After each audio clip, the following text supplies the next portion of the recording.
Hello everyone, my name is Shalini Raj and currently I am MBBS second year student at Mahatma Gandhi Institute of Medical Sciences Sevagram.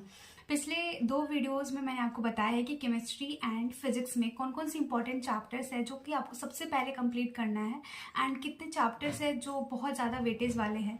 सो उस video के comment section में आपने बहुत सारे ऐसे comment लिख रखे हैं कि दीदी सेम बायोलॉजी पे बना दो कि बायोलॉजी में कौन से चैप्टर है जो बहुत ज़्यादा इंपॉर्टेंट है, कौन से चैप्टर है जो बहुत ज़्यादा वेटेज रखते हैं। सो इस वीडियो में आपको यही बताने वाली हूँ कि बायोलॉजी में कौन कौन से चैप्टर बहुत ही ज़्यादा इंपॉर्टेंट है एंड उनको तो आपको अपने प्रायोरिटी लिस्ट में सबसे ऊपर रखना है। ठीक है, तो वीडियो को एंड तक देखना, you will get to know कि कौन से चैप्टर है जो कि आपको सबसे पहले करना है, उसको सबसे ज़्यादा बार आपको रिवाइज भी करना है क्योंकि उनसे फ्रिक्वेंटली बहुत ही ज़्यादा क्वेश्चंस आते हैं। सबसे पहले मैं एक डिस्क्लेमर देना चाहूँगी कि बहुत सारे लोग लिख के जाते हैं ऐसा भी कि ये आप जो ये चैप्टर्स बता रहे हो क्या इतने ही करने हैं, बाकी के चैप्टर्स नहीं करने हैं क्या। देखो, मैंने जितने भी वीडियोस बनाए हैं ना उसमें मैंने कभी भी ऐसा नहीं बोला है कि बाकी के चैप्टर्स आपको नहीं करने हैं। तो यही बात मैं बोलना चाहती हूँ कि इन चैप्टर्स को बताने का ये मतलब नहीं है कि बाकी चैप्टर्स छोड़ देना। आपके पास टाइम है, आप बाकी चैप्टर भी बेशक करके जाओ क्योंकि आप पूरा करके जाओगे तो और अच्छे तरीके से आप अपने पेपर को अटेम्प्ट कर पाओगे। It is just a priority list of completing the chapters और डूइंग रिविजन अकॉर्डिंगली। आप इसके अकॉर्डिंग रिविजन प्लान कर सकते हो कि कौन सा चैप्टर है जो काफी हाई वेटेज वाला है तो उनको आप सबसे पहले रिवाइज करो। ठीक है, मोस्ट वेटेज वाले चैप्टर को सबसे पहले कंप्लीट करना है, ये आपका टारगेट होना चाहिए। देखो, चाहे आप जितने भी कॉन्सेप्ट पढ़ लो, जितने भी बार चैप्टर्स रिवाइज कर लो, लेकिन अगर आप लास्ट में मॉक टेस्ट नहीं लगाओगे तो उसका कोई भी फायदा नहीं होने वाला है। एट द एंड आपको ढेर सारा मॉक टेस्ट की प्रैक्टिस करनी ही पड़ेगी। तो इसके लिए आप पीडब्ल्यू का ये नीट रैंकर टेस्ट सीरीज ले सकते हो। इसमें आपको 10 फुल सिलेबस मॉक टेस्ट मिलेंगे and 4 part syllabus mock test मिल जाएगा। टोटल आपको 14 मॉक टेस्ट मिलते हैं। क्वेश्चंस के जो लेवल है वो भी आप देख लो एक बार। आपको हर तरीके के क्वेश्चंस इसमें मिल जाएंगे देखने के लिए, जो भी एग्जाम में आजकल आ रहे हैं, स्टेटमेंट वाले, असर्शन रीजन टाइप्स क्वेश्चन, सारे तरह के क्वेश्चंस इसमें डाले गए हैं। यहाँ पे आप देख सकते हो कि असर्शन रीजन वाले क्वेश्चन आपको यहाँ पे दिया हुआ है।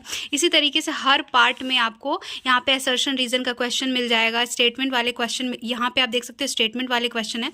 तो बहुत ही सही आपकी प्रैक्टिस हो जाएगी इस टेस्ट बुकलेट से। तो अगर आप लेना चाहते होंगे तो आप ले सकते हो अपने मॉक टेस्ट को प्रैक्टिस करने के लिए। एंड इन सारे मॉक टेस्ट का आपको डिटेल सॉल्यूशन इस बुक में मिल जाएगा।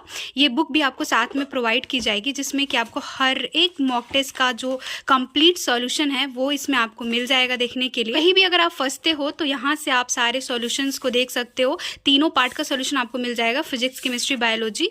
तो यहाँ से आप सारे सॉल्यूशन देख के आप जो भी क्वेश्चन में फंस रहे हो उसको अच्छे से समझ सकते हो, उसके कॉन्सेप्ट को समझ सकते हो। तो ये जो नीट रैंक का टेस्ट सीरीज है अभी आपके लिए बेस्ट रहेगा।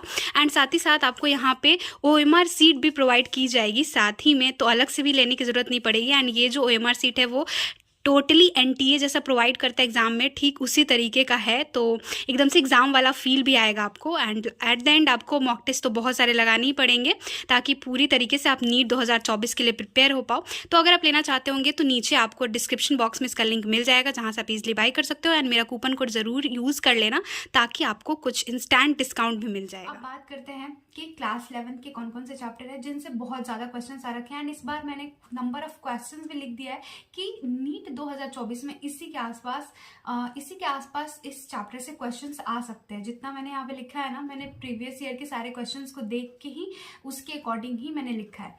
सबसे पहले बात करेंगे cell cycle and cell division. इससे बहुत ज्यादा क्वेश्चंस आते हैं। Cell the unit of life and biomolecule, ये पूरा एक यूनिट है क्लास 11th का, सेल यूनिट। ठीक है, इससे बहुत ज्यादा क्वेश्चंस आते हैं। एंड इस बार भी 11 to 12 क्वेश्चंस इससे आने वाले हैं क्योंकि पिछले साल भी इससे 10 से 11 क्वेश्चंस आए हुए हैं, उसके पिछले साल भी 12 क्वेश्चंस इसी के आसपास हमेशा आते रहा है। तो इस बार भी मोस्ट प्रोबेबली इससे 12 क्वेश्चंस रहेगा। 12 क्वेश्चंस का मतलब हुआ 48 मार्क्स। आप सोच सकते हो 360 में से मतलब लगभग 50 के आसपास ये इतने बस एक यूनिट से क्वेश्चंस आते हैं। उसके बाद बात करते हैं मॉर्फोलॉजी ऑफ फ्लावरिंग प्लांट, जिसमें काफी कुछ याद करने वाला है। And anatomy of flowering plant, structural organisation in animal, इससे भी 9 क्वेश्चंस आते हैं। 9 क्वेश्चन मतलब 36 मार्क्स। ठीक, अब एनिमल किंगडम एक ऐसा चैप्टर है जिससे बच्चे बहुत ज़्यादा डरते हैं क्योंकि उसमें बहुत सारे एग्जाम्पल्स याद करने हैं। आई नो, एंड वो बहुत ज़्यादा हार्ड भी होता है। काफ़ी लोग बहुत सारे ट्रिक्स से याद कर लेते हैं, बट अगर आप याद कर पाओगे, अगर आप उसको पढ़ पाओ तो ज़्यादा बेहतर रहेगा, क्योंकि उससे भी 3 क्वेश्चंस आने के पूरे चांसेस है। फोटोसिंथेसिस से भी 4 क्वेश्चंस आने वाला है। न्यूरल कंट्रोल एंड कोऑर्डिनेशन, ये भी बहुत ही इंपॉर्टेंट चैप्टर है, बिकॉज बाद में जाके आप जब MBBS में आ जाओगे तो इनसे ही रिलेटेड चीज़ें आपको ज़्यादा पढ़नी है, तो इससे भी 4 क्वेश्चंस आएंगे। केमिकल कोऑर्डिनेशन वाले चैप्टर से भी 3 क्वेश्चंस आने की प्रोबेबिलिटी है। बॉडी फ्लूइड एंड सर्कुलेशन वाला चैप्टर, उससे भी 3 क्वेश्चंस आ सकते हैं। तो टोटल 38 क्वेश्चंस हुए, तो इसका मतलब है टोटल 152 मार्क्स। तो ये जो पूरे चैप्टर मैंने आपको बताइए, आपके प्रायोरिटी लिस्ट में सबसे ऊपर होना चाहिए। आपको सबसे पहले यही कंप्लीट करना है। अगर कोई भी बच्चा अभी 0 से अपनी नीट के प्रिपरेशन स्टार्ट कर रहा है, तो अगर वो बायोलॉजी को स्टार्ट करता है, पढ़ना स्टार्ट करता है, तो उसको सबसे पहले क्लास 11th में ये वाले चैप्टर्स को कंप्लीट करना है, ठीक है। अब क्लास 12 की बात कर लेते हैं। तो जेनेटिक्स वाला जो चैप्टर है, जेनेटिक्स में आपको भी पता है 3 चैप्टर हैं। इन तीनों चैप्टर्स को आपको पढ़ना पड़ेगा, क्योंकि इससे बहुत ज़्यादा क्वेश्चन आते हैं। मोस्ट वेटेज वाला कोई चैप्टर है तो वो जेनेटिक्स ही है। मतलब जेनेटिक्स से पूरे यूनिट हो गया, इसमें 3 चैप्टर्स आते हैं एंड यहाँ से 15 से 17 क्वेश्चंस इस बार आने वाले हैं, क्योंकि पिछले साल भी इससे लगभग 15 से 16 क्वेश्चंस आ रखे हैं। बायोटेक्नोलॉजी वाला जो यूनिट है, इसमें 2 चैप्टर्स आते हैं एंड इससे भी 8 क्वेश्चंस आएंगे इस बार। आप सोच सकते हो कि 2 चैप्टर से 8 क्वेश्चंस आ रहे हैं, मतलब 4 क्वेश्चन आप ईच चैप्टर से समझ लो। बायोटेक्नोलॉजी बहुत ज्यादा कोई भारी यूनिट नहीं है। अगर आप जेनेटिक्स अच्छे से पढ़ के उसको समझ लेते हो, सबसे पहले तो आपको सेल वाला चैप्टर करना है, देन आपको जेनेटिक्स पे आना है एंड देन बायोटेक्नोलॉजी पढ़ना है, तब आपको ज्यादा बेहतर अच्छे से समझ आएगा। नहीं तो उतने अच्छे से कुछ पल्ले नहीं पढ़ने वाला है। रिप्रोडक्शन इन ह्यूमंस जो चैप्टर है, उससे भी 4 क्वेश्चंस आने की प्रोबेबिलिटी है। रिप्रोडक्टिव हेल्थ एक छोटा सा चैप्टर है, जो कि 6-7 पेजेस का होगा NCERT में, लेकिन इससे 3 क्वेश्चंस आएंगे, क्योंकि इसमें काफी कुछ डाटा है जो कि आपको याद रखना है, तो इससे 3 क्वेश्चंस आने के चांसेस है। तो इसको पढ़ लेना, बहुत ही इजी चैप्टर है, बहुत ही मतलब आपको मुझे नहीं लगता कि इसको वीडियो लेक्चर्स भी देखने की जरूरत पड़ेगी, आप खुद से ही पढ़ोगे तो आपको आ जाएगा। ह्यूमन हेल्थ एंड डिजीज जो है, इससे भी 4 क्वेश्चन आ सकते हैं। ऑर्गेनिज्म एंड पॉपुलेशन, इससे भी 4 क्वेश्चन आ सकते हैं।